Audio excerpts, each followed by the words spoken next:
Hey there guys, welcome back to the channel.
Well, it was a beautiful night last night, and I had some secrets to burn. I keep all of my my mail or receipts and stuff like that I don't want to throw in the trash. I just put it in a pile, and occasionally I'll do a fire pit and kind of burn everything off. But I also had some extra things to burn that I was collecting more than I needed, and I wanted to show you guys what that was. You may have seen in the video where I picked up a Ziploc baggie. I call them lint bombs. And basically what they are is a empty toilet paper roll with lint. And what I do is I have a Ziploc baggie that I pinned to my wall right by my dryer. And when I open up the dryer and I pull out the lint, I just keep my empty toilet paper rolls in the Ziploc, and then I just shove the lint in there. And they're great for starting fires. They light up really quick, and they're nice to have on hand. But eventually over time I start to build up way more than I'll ever need. So I burned a few of those off last night as well. But it made me think of the famous quote, bonus points if you get this movie, but girls only want boyfriends with great skills. What movie is that from? I'll look for it in the comments to see if you guys get it, but it really is true. There's something that is very admirable about having skills for basic things, and that's what I want to talk about today as a part of being prepared for whatever's coming, is having skills, basic skills, how to build a fire, how to cook on a fire. Now that wouldn't be a basic skill, that would probably be more of an advanced skill, but it is something to maybe just try out sometime and practice with. Get some cast iron skillet and get the coals and pull them to the side and just start with something simple. Making soap, which is another thing I wanted to show you. Me and my books from my thrift store. This is from my thrift store, and it's a natural soap book. Now, I have never made soap, but I do keep supplies to make basic laundry soap if I ever had to. And someday I will, because I know it's a little more cost effective too.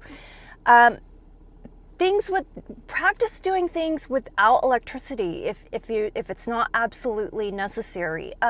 basic car maintenance. Yesterday, I was coming back from my little Walmart run and my oil light came on. And so luckily the little auto store on the way home was open and I was about 1.5 quarts low on oil. So just knowing where your dipstick is, how to check it, how to change your oil.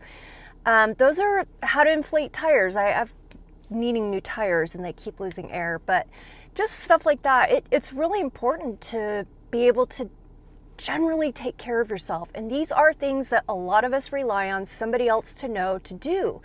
But financially, if things get really hard and you can't afford an oil change, you're going to spend about half the amount of money doing it yourself.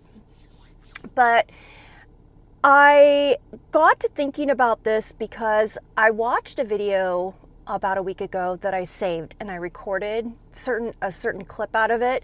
I will try to find it in case you guys want to watch the full interview. It was pretty neat. And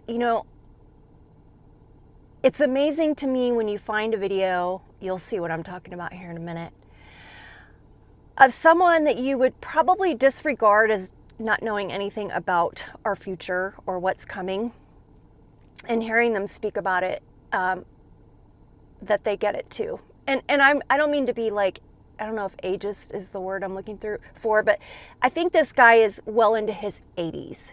And he was doing an interview with someone and he gets it. Like he sees exactly what's coming. And I'm talking about artificial intelligence.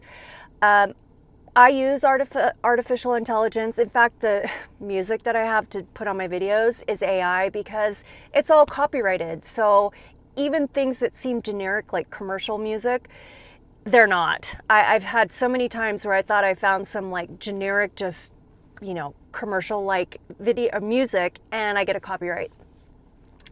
So in order to get around that, I always formulate some sort of AI music. And if you've ever played music like I played the flute.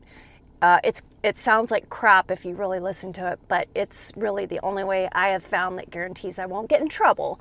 So yeah, so I do use AI sometimes, or if I Google something.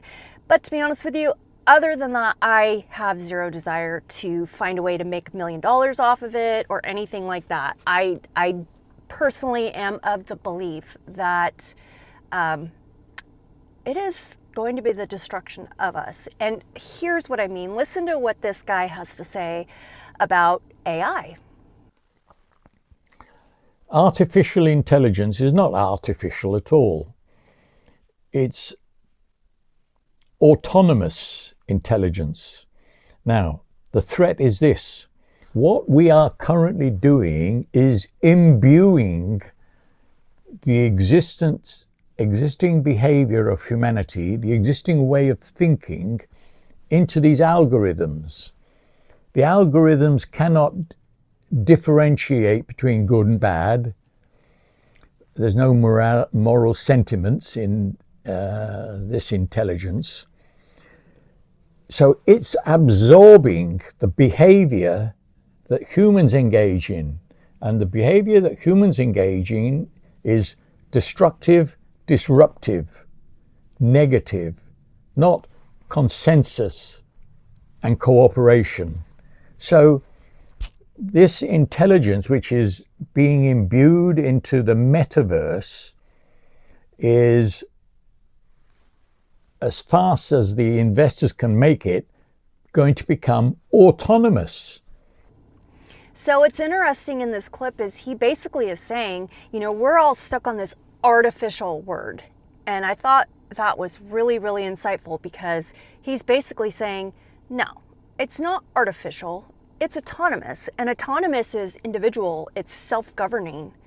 And what we're doing is we are giving it our basic intelligence, the foundations of what make us us, and give us the ability to, know, I don't want to say right from wrong, because he actually will get into that in the next clip I want to show you, but our basic processing, I guess, would be the best thing, to be able to say, if I put my arm out, I'm going to grab this, that kind of thing. He actually gets into why something that has our intelligence and is able to be self-governed is even more scary. So check out this part right here. If this intelligence does become autonomous, it will behave without feeling like human beings. And human beings are on display in Gaza today, on display in the Ukraine. Now, if the autonomous intelligence takes off, it will not only disrupt people's employment jobs prospects, it will create in the metaverse its own realm of existence. So that part to me, again, makes you think beyond just filling a computer with a bunch of intelligence that's gonna, solve all the world's problems. It's doing it without knowing right from wrong. It's operating on such a mechanic basic level of intelligence without ethics. And it's going to do anything it can do eventually to keep itself in existence. And that could be destroying us. So whether you believe that or not, I am of the mindset where I'm a dot connector. I see that happening. And so I feel like we're at a crossroads. And for some of you Christian fellows out there that know the Bible, this is all just sounding so biblical. And I have expressed myself that I am from a Christian background, but I don't practice. And one of the reasons I don't is, although I think the Bible has some very beautiful lessons in it, I don't deny that it's what it is. I don't take things that are said in the Bible as literal, like, Moses literally parted the Red Sea, or, one loaf of bread fed thousands of people. That's my belief, that I don't believe in the literal part. I do believe in the lessons that it is saying, and I believe a lot of the stories in the Bible are based on how people were being governed.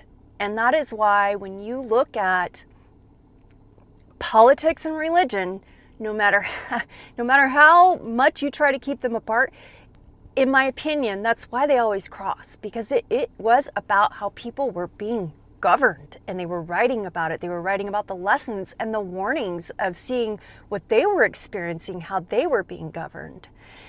And so if you do look at it in a biblical sense, whether literal or metaphorical, we are entering a new world order right now.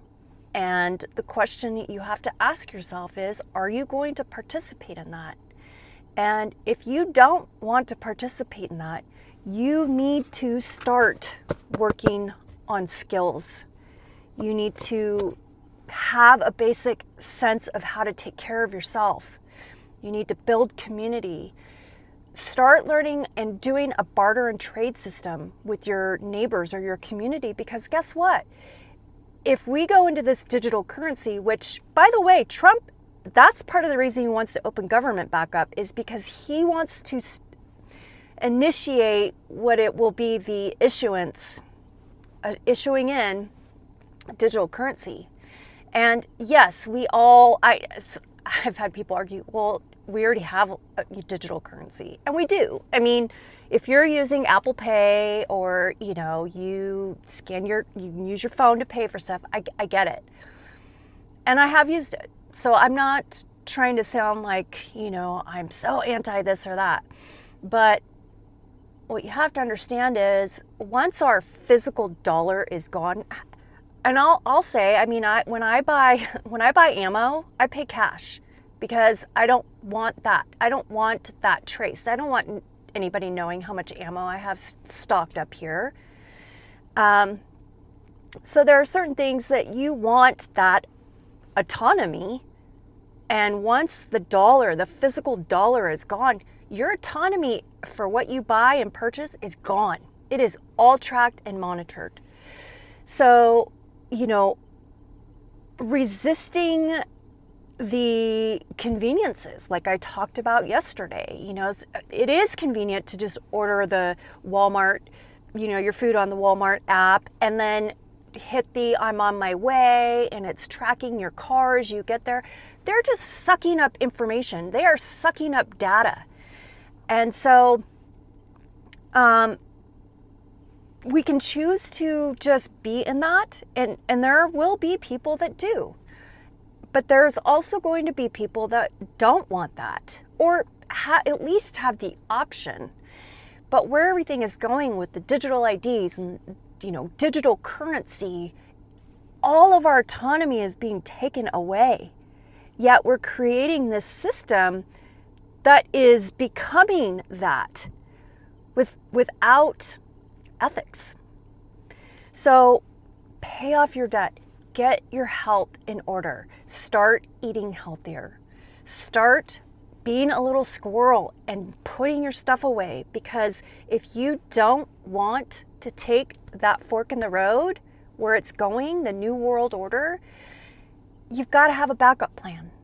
And yeah, we may not be able to get around it. In the Bible it does say, like, you will not be able to sell or trade or eat or buy food or basically live without submitting to the system. And,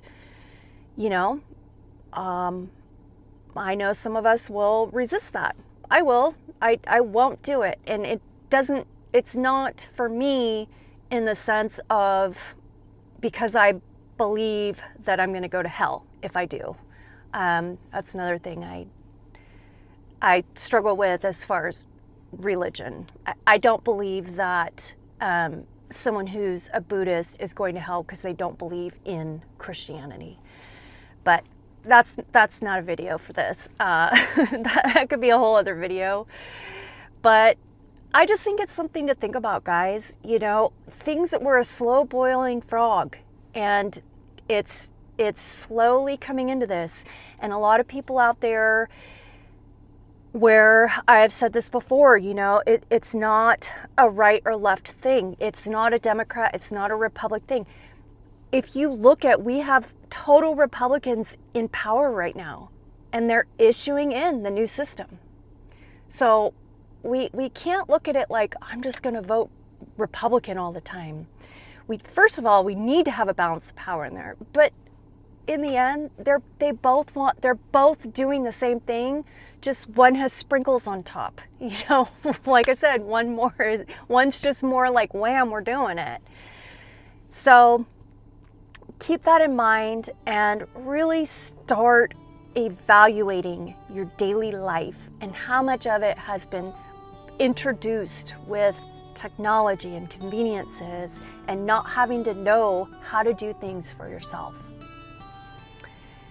And speaking of that, I got to get a bunch of stuff done for myself here around the farm today. But I hope everybody is doing well, and I will be back again. But until then, take care.